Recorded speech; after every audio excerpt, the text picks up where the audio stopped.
Greatness for me is achieving everything that I've ever wanted to achieve in life. I think when you look at it in sporting terms, it was becoming the best ever, on the rugby field. One day, playing for the William Worbillis Trophy, which is the World Cup trophy. And for me, that dream kind of set a lot of things in motion. And it got me to believe in myself, and it got me to a place where I dug deep and I worked hard, and eventually I was able to realize, that dream of holding that trophy. And it was almost, an image of just, the sacrifices, the blood, the tears, and everything that comes with it, carved in gold, when I got to hold that trophy. I lost my dad when I was 4. So it then became mom, my other siblings, so the 3 of us. And it then became a thing of her raising us by herself. It was that thing of seeing my mom also hustle as a single mom, not by choice, but she did what she had to do. And she never made us feel it. She worked hard. So that was my moment where I started to say to myself that I wanted to do something where I could help women understand that you are not what culture says you are or what religion says you are. You can do whatever you want to do, and there should be recourse. There should be things that you can do to protect yourself. And that was when I actually made up my mind I would become a lawyer. 2009 was possibly one of the best years ever of Springbok rugby. We got to beat the All Blacks, New Zealand 4 times in a row. Won the Tri-Nations, won the British Irish Lions. We beat most of the teams up north on the India tour. It was just a golden year, and I played a big part in that. And I was almost at that stage an adopted son of the land, The Minister of Sport decided that I didn't qualify to be in the team. So, it was really hard. It was tough on my family, but we prayed. That's what we did. We prayed, man, because everything was against me. SA Rugby at the time told me that it's going to take me 12 years to get a citizenship. I think that was under the laws.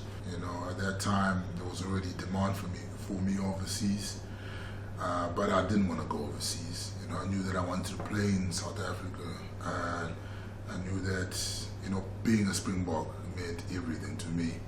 Probably on day 16, day 17, when everything had looked like the roads were closed and nobody was going to come to my aid, I had one of the best calls I probably ever had in my life. I got a call from the Archbishop Desmond Tutu, and he said, what is happening to you is unjust, and I'm going to come and help you. I'm going to come alongside and help you get your citizenship. So just hang tight. I have to make a few calls. Don't worry, you will have your citizenship. You will play for the Springboks again. And he hung up the call. And it gave me such a huge boost in confidence. Within 2 weeks, the whole process was expedited. I don't know how a trophy process happens in 2 to 3 weeks, but they made it possible. I had been lucky enough to get hired by a foreign law firm that wanted to start South African operations. So I actually my dream kind of got fulfilled at that point. And then, as things carried on, I wasn't yet helping women the way I thought I would. And then the opportunity came when the franchise my mom was holding in Nigeria, which was actually part of how we got into network marketing, and I'd been working in that business as well. They were selling it once again, and we thought, why don't we just start ours? So at that moment we thought, okay, so what's the strategic move to make? Put in an offer. We had asked other questions around, and we found out what this other company had put in as a bid, and then we put in a bid. They came back to us and they said, oh, you guys won the bid. And we're like, oh, okay. Footnote, we don't actually have the money for the company, for the bid that we made. We don't have the money to pay for this. It was just a thing you just put there. It was crazy. So now we're calling, Peter, Paul, John, Mary, Magdalene, everybody, calling everybody. Who has money? Do you have a couple of million sitting in your account you're not using? We just need for a couple of weeks. And funny enough, the Central Bank of Nigeria at the time was now giving out loans to businesses because of COVID. So we had an opportunity to apply. But then that was taking too long. And everybody we now called in our circle, by the time, within a week, all the money came in. It seemed everybody had either $1 million there or that, or 500 there and everything. And the money came in and were able to give the guarantee. It was quite something. But the move to purchase the company, I don't regret it. It's something that changed our lives forever. Yeah, I think the moment when I thought that I was living my dream was in Tokyo, 2019, in Japan, when we obviously did the impossible, when we beat England in the World Cup final, and we got to hold that William Webb-Ellis trophy. I remember having a moment in the changing room, because the trophy was being passed around and everybody was trying to fight for it. So, and I remember sitting in my locker and I just stared at this thing like, man, this is sweet. This is a sweet moment, and it meant the world to me because it was my last game.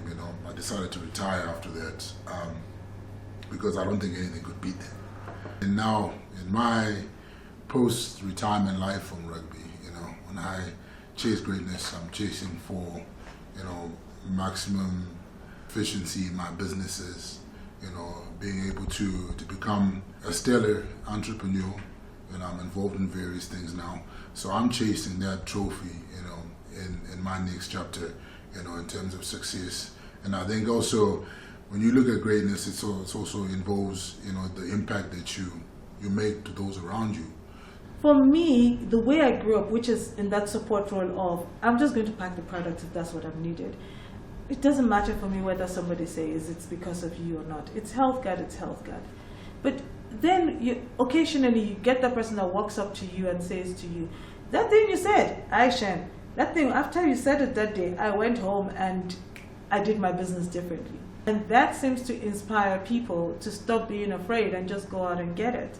And I'm seeing a lot of that in people, and these are people my age, people older than me. And it's quite something. I must tell you, man, there's energy in the atmosphere like you won't believe. That's the first thing that I saw, and I think, there's just, a lot of joy and happiness amongst, the attendees, and that's what I witnessed, and that resonates to the fact that the Healthgarde is really impacting lives. The people in the room, most of them are obviously consultants. They're helping to promote the business all across Africa. And they've used this business to impact, their direct lives, their communities, and they become really successful. So there's so many great successful stories. No matter the marketing you do, no matter the advertising, no matter the planning you do, sometimes all you need is grace and God to go before you and God to clear the path and put your product in the minds of people in places you did not even know it was possible. And you start to see these things happen. So it's every time I get that, I get goosebumps. Every time I see it, I get excited. And it really reinforces what we do for me. And every time I hear the testimonies, gosh. You see obviously the impact, the product is not just, it's not all about making profit. It's actually about impacting, So that for me is an even greater purpose. What people consider great, they consider Sporton great. But Healthgarde has literally just started. So 30 years from now, when they see Healthgarde, whatever they thought was great about Sporton, we would have elevated it to another level of great. And that's what we are also about with Healthgarde. We want, whatever you think is great, when you come to Healthgarde, we will tell you that is just a starting point. There is much more greatness to achieve. Healthgarde is an African brand, an African story started by Mama Lovelyn and Lovelyn. And they are helping Africans to create wealth through health.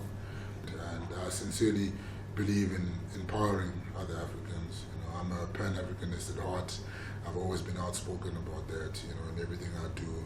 I always want to empower the African child. So to be a part of Healthgarde is really great, and I'm hoping to obviously appeal to men that this brand is not just for women. Starting from nothing to something, and that is what Healthgarde is about, taking people from absolutely nothing to something greater. He's a symbol of health, he's a symbol of athleticism, and he's a symbol of success, and that is what Healthgarde also stands for.